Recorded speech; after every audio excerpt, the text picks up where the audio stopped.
Hey guys, so today I'm filming my Hit It or Quit It thoughts on hauls number 15. If you have never seen this video from me before, I will link my playlist down below. And basically, I will be reviewing all of the products that I hauled about 10 months ago, letting you know my current thoughts on those products. My inspiration for this series was It's Kirsten and her What I Thought on Stuff I Bought series. I will have her channel and her playlist linked down below. I will link down below the original haul video, and I will also list and link all the items that I'll be talking about today. So this was a relatively small haul. I had house sat and pet sat for my grandparents, and they repaid me with a $100 Sephora gift card, which was like really incredible and so sweet of them. So I went ham and bought some things that I'd really been wanting but were a little bit expensive for me to just buy on a regular day. So the first item I had purchased was the Becca Ever Matte Poreless Priming Perfector. I have an entire review video dedicated to this product that I will link up here, and sad to say I did return it. I was pretty bummed because I had heard amazing things that this was like the end all be all mattifying primer, keep you shine free all day long. No, it did not do that for me. The areas of my skin that were a bit more normal, they became pretty dried out with that product, and the areas of my skin that were extremely oily were still oily. Oil still broke through my foundation. I still had to touch up several times throughout the day. So it didn't have a nice look, and it didn't do what I wanted it to.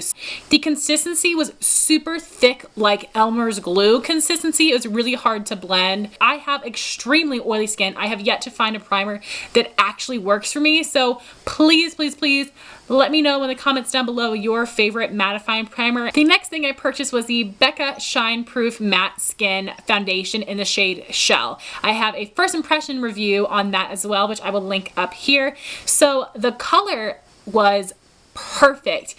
I have never found such a perfect shade match, so that was really exciting and honestly the only good part about that foundation. I was able to build that foundation to medium coverage. No, I'm a very full coverage type of girl, and the most I could get was medium, so that was pretty unfortunate. I have a lot of pigmentation in my skin, a lot of acne scarring that I need to be covered, and I need my foundation to create a nice base, and then I will go back and apply concealer on top. But I felt that when I applied even 2 layers of my foundation, I could still see my redness, so that was a no-go for me. And also, it didn't keep me matte. I had to touch up several times throughout the day, so I was really bummed all around with that foundation, except for the shade match. My next product was actually a repurchase. This is the Benefit Hoola bronzer, and it was one of the first bronzers I ever tried. It took me 3 years to finish up, so it was definitely worth the $28. And this is an incredible matte bronzer. It is pigmented without being overly pigmented, and it's also quite blendable. I apply my bronzer with a stippling brush to give me that bronze look without having to worry about blending it out too much because it's overly pigmented. So this has a neutral undertone on my fair skin, but if you are light, medium, or medium, this is going to show up more cool tone on you, so it will be great to contour. This also comes with a wonderful flat brush similar to the NARS Ita brush that you can use for contouring. Also love that as well. So this is definitely a holy grail item of mine. I would recommend that you purchase this if you have a fair or light skin tone and are looking for a natural neutral undertone bronzer.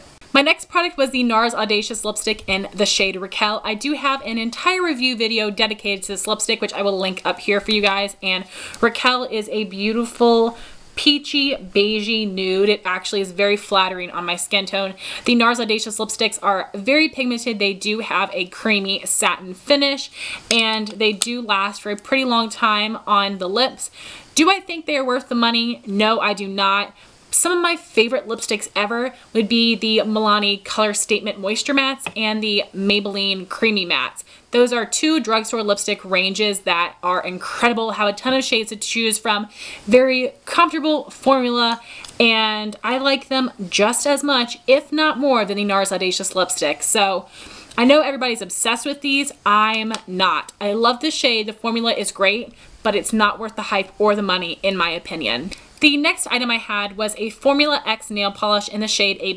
This deluxe size was part of a Sephora Point perk, and I love this beautiful raspberry shade. The Formula X nail polishes have a really nice formula. This was very opaque, and I've only worn the shade once, I believe, and I think my nails were short. Whenever I'm trying out a new color and it's on short nails, I tend to like it less than I would if my nails were long, so I need to try it again this winter when I have long nails. But the color is pretty and it was very opaque. Then I purchased a couple things from Ulta. The first was the Urban Decay Smoked Palette, and I purchased this because it was being discontinued and it was on sale for $29 or $30. This is a palette that I had been wanting for years and finally decided to get because it wasn't going to be available again. But it's been 10 months and I'm pretty sure this is still available on the Urban Decay sales section of their website. But here's what the product looks like. You have 10 different eyeshadows, and then it also came with an Urban Decay 24/7 liner in the shade Perversion, which is a very pigmented matte black liner. The 24/7 liners are not my favorite. They do not last in the waterline, but they are great and very pigmented and smooth if you want to apply them on your upper lash line. So here's what the palette looks like. You have these 4 matte shades and these 6 shimmers. You have some great traditional neutrals and some beautiful jewel tones. I really love this palette. I think they encompass a lot of colors to create different smoky looks. So I actually haven't used this palette very much, unfortunately, but I am planning on using it a lot more this fall. The colors are really intense, but I think that they will create really beautiful looks, and the quality of these shadows are amazing. The mattes and the shimmers are very pigmented and blendable without being overly blendable. They don't have a ton of fallout. The quality of this palette is a great one, and I much prefer this over the Urban Decay Naked Smoky. Those colors just aren't very versatile, and this is a very versatile yet pretty all-encompassing palette to give you a smoky eye look and several smoky eye looks, not just one look. So definitely think that this palette is a great one if you can still find it on their sales site, and definitely much better, in my opinion, than the Urban Decay Naked Smoky. The other thing I had purchased from Ulta was this little container of sponge tip applicators, and these are the Ulta brand. I purchased these because Coffee Break with Danny recommended these for ColourPop shadows, and they work so well at picking up that product and applying it on your lid. Then I had purchased the Maybelline Line Stiletto Liquid Liner. You guys know this has been my holy grail liquid liner for years. It has a well, it is not a pen style, and it is a felt tip applicator, not a brush tip, and the felt tip is not too long, not too short, not too skinny, not too fat, not too flimsy, and not too stiff. I do have to say that I think this formula has changed over the years. The past couple times I have purchased this, the liner is very runny and thin. It isn't super pigmented black. I feel like I have to layer it. So that is a big bummer because this was my holy grail liner. I still love the applicator, but the pigmentation is not really there anymore. So next I had purchased 2 foundation pumps from BeautyMP. I do have an entire review video on these pumps as well, which I will link up here for you guys. And the pumps that I purchased were for the Revlon Colorstay foundation and the Estee Lauder Double Wear foundation. These pumps work so well. They pump out the perfect amount of product. I haven't had problems with them getting stuck. And the Revlon pump actually has the ability to lock, so it is great for travel. You don't have to worry about accidentally pumping out product into your bag. And the Estee Lauder pump does not lock, but it does come with a cap, so again, it will be good for traveling. So I definitely love these pumps. I have never been like really particular about whether a foundation has a pump or not, but I do really enjoy them. So the Estee Lauder Double Wear is a pretty thin consistency, so if you're pouring it on the back of your hand, it is very easy to just pour out half the freaking bottle. And the Revlon Colorstay is a little bit thicker, and depending on how far down I'm into the bottle, I can have a hard time getting product out. So this pump works really well and keeps me from having to shake the bottle 1,000 times to get the product out. So I definitely do love those foundation pumps from BeautyMP. They have several different kinds to choose from, and they are relatively inexpensive. So again, I will have those linked for you guys so you can go check out their site and all of the other pumps that they have available.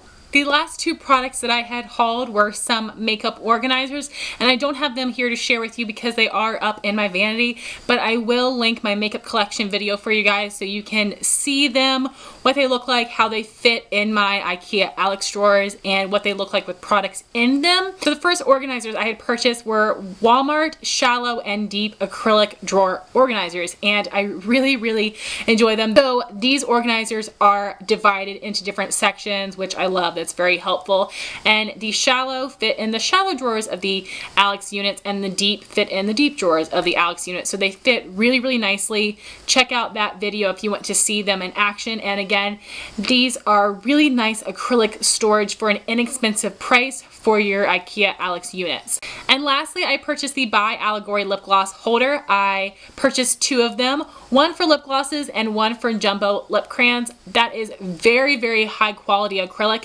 Yes, it is a little bit more expensive, but it is totally worth the money for me because it is perfect. It fits all lip glosses and all jumbo lip crayons, which is incredible, and it is an amazing piece in my collection. I actually think I might order another one soon for my liquid lipstick since I'm beginning to get quite a few more of those as well. So guys, that was my Hit It or Quit It thoughts on hauls number 15. I hope that you guys enjoyed this video. I would love to know your thoughts on any of these products if you have tried them. Thank you all so much for watching. Please rate, comment, and subscribe, and I'll talk to you soon. Bye guys.